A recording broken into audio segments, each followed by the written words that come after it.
കോട്ടയം രാമപുരത്ത് വെളിച്ചെണ്ണ നിർമ്മാണ യൂണിറ്റിന് തീപിടിച്ചു. രാമപുരം ടേസ്റ്റ് ഇറ്റ് വെളിച്ചെണ്ണ ഫാക്ടറി യൂണിറ്റാണ് കത്തിയത്. സനോജ് ചേരുകയാണ് നമ്മളോടൊപ്പം കോട്ടയത്ത് നിന്ന്. സനോജ്, എങ്ങനെയാണ് തീപിടുത്തമുണ്ടായത്? തീ അണയ്ക്കാൻ കഴിഞ്ഞോ? വലിയ നാശനഷ്ടം സംഭവിച്ചോ?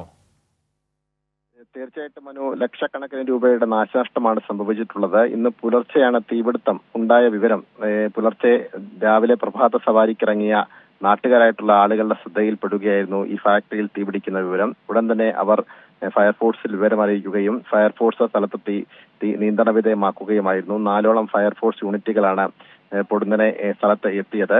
അപ്പോഴേക്കും രാത്രി വൈകി ഇന്നലെ അർദ്ധരാത്രിക്ക് ശേഷം ഏതോ സമയത്ത് തീപിടുത്തം ഉണ്ടായതാണ് എന്ന ഒരു നിഗമനത്തിലാണ് തീ ആളിപ്പടർന്നതിനെ തുടർന്ന് ഫാക്ടറി പൂർണ്ണമായും കത്തി നശിച്ചു.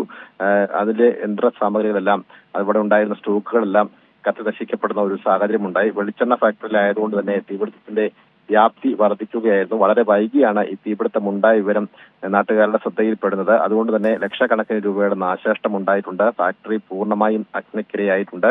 അവിടുത്തെ സാധനങ്ങളൊന്നും ഉപയോഗിക്കാൻ കഴിയത്തില്ലാത്ത വിധം അഗ്നിക്കിരയായി എന്നുള്ളതാണ് ഫയർഫോഴ്സിൽ നമുക്ക് ലഭിക്കുന്ന വിവരം.